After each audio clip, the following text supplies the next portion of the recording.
This is going to show you real time an assembler. It's a circuit breaker.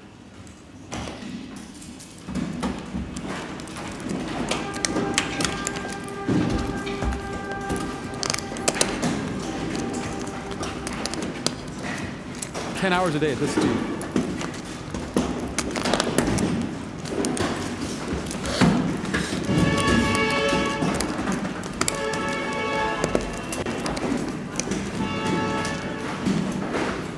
I think also this is what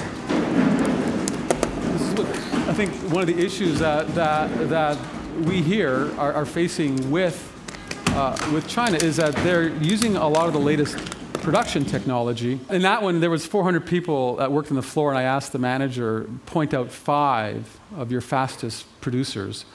And then I went and looked at each one of them for about 15 or 20 minutes and picked this one woman.